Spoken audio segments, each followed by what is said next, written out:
missionaries and counter-missionaries are, at daggerheads, aren't they? They are knives drawn, standing across the line, staring at each other intently. There's a lot of animosity going on. And the argument is, are we allowed to let Jews be converted by Christians? Christians, from their point of view, are Christians allowed to convert Jews? And the answer is actually much more simple than you think. It's much, much more easy than you think. There is a way. So let's have a look at this. Of course, the passage which inspires people concerning the conversion or the mission to convert Jews is this one in Romans chapter 1, verse 16, which is here. And it says very clearly, "For I am not ashamed of the gospel, because it is the power of God that brings salvation to everyone who believes, first to the Jew and then to the Gentile." So here's the passage which indicates, all right, well, we've got to convert Jews then, right? That's the attitude Christians have. We have to convert Jews first and then Gentiles. So what's going on here? The word is Judaios. It's the same word which is used to describe the people who say, we have no king but Caesar. Now, there is clearly a difference, therefore, in the New Testament and what it means in the New Testament when it says Judaios from what we understand in modern English when we say the word Jew. Modern Jews would not say we have no king but Caesar. But there is that clear definition of Jew from the Gospel of John, where the Jews say we have no king but Caesar. So the first point is that this word Jew doesn't have the same meaning in the New Testament as we think it means in the modern day world. Okay, that's the first thing here.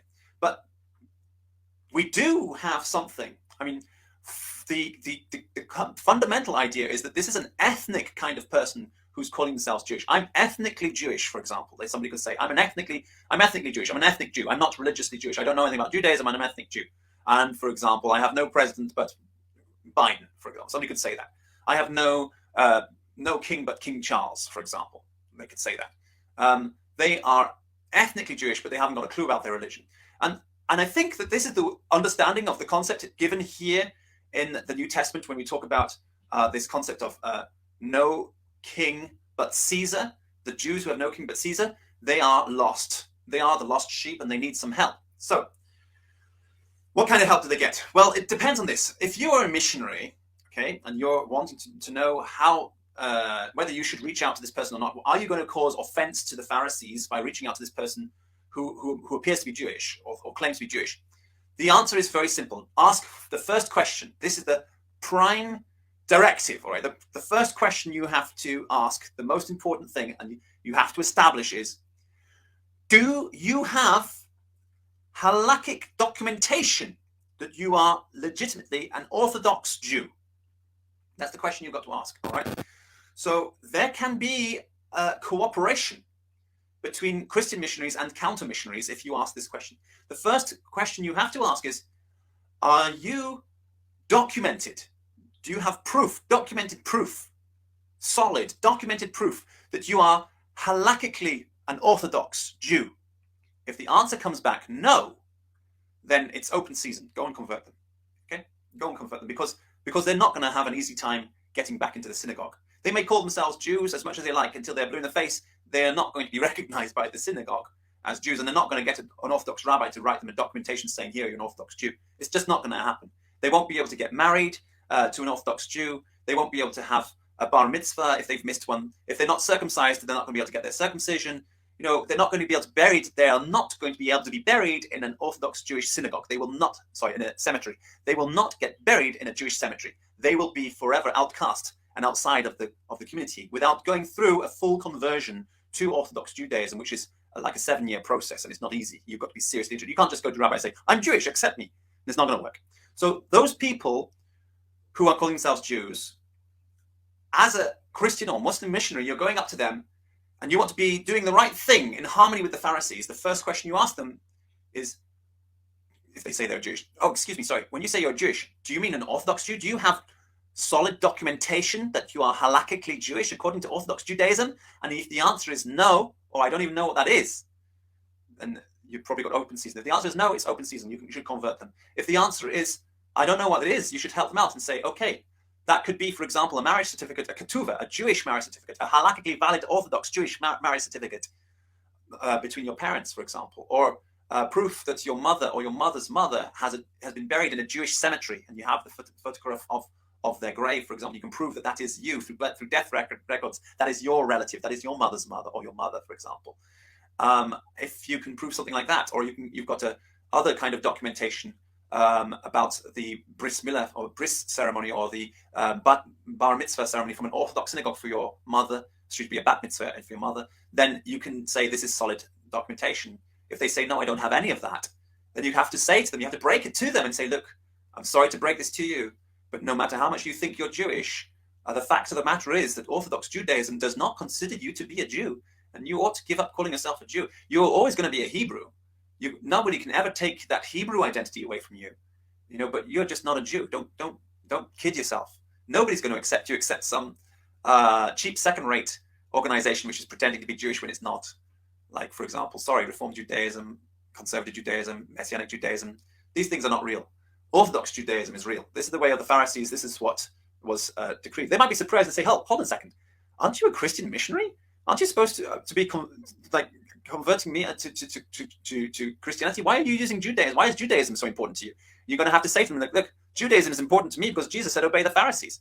And Orthodox Judaism is the religion of the Pharisees. So I have to check first, since Jesus said obey the Pharisees, I have to check first that you are not a Jew according to the Pharisees. And if you're not, then yeah, I'm going to try and convert you to Christian faith.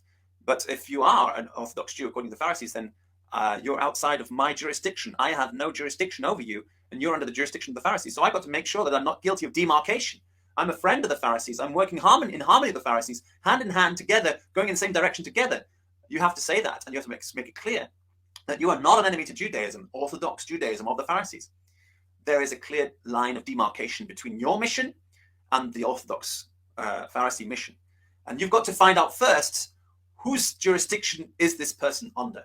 If they have solid documentation, halakhically valid Orthodox Jewish documentation, that they are orthodoxly Jewish, then you contact the Orthodox Jewish authorities. You contact Chabad, Beit Chabad, or any of the local Orthodox and go and say, look, I came across this Orthodox Jew recently.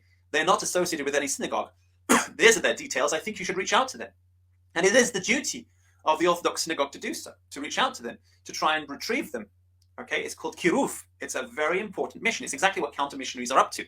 They're trying to do kiruv. They're trying to retrieve lost Jews who are halakhically valid and documentedly, not just because of hearsay, but they have solid proof that they are halakhically valid Jews. And if they are outside of your jurisdiction. They belong to the synagogue. Call the synagogue, let the synagogue know. And if the synagogue is still ignoring them 2 years later, then I would say, well, go for it then.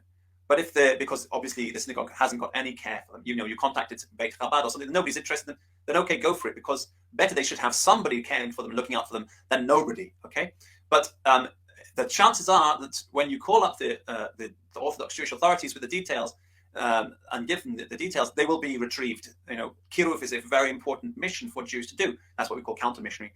Kiruv is extremely important, and so they will probably deal with them. Now, if, on the other hand, they say, no, I don't have any such proof, I don't have such documentation, I just know that I'm Jewish. My grandmother was a Holocaust survivor, for example. If they don't have proof of it, the fact of the matter is they're going to be ignored by the Jewish community. They will be ignored by the Jewish community because it's all about documented proof at the end of the day. And if you can't prove it, this is Judaism, right? It's a legal system. Legalism is what you understand as Judaism. Legalism. If there is no documented proof at the end of the day that the person is Jewish, they can't join the synagogue. The synagogue will not look at them, they will not care about them, and they will not have a community embracing them.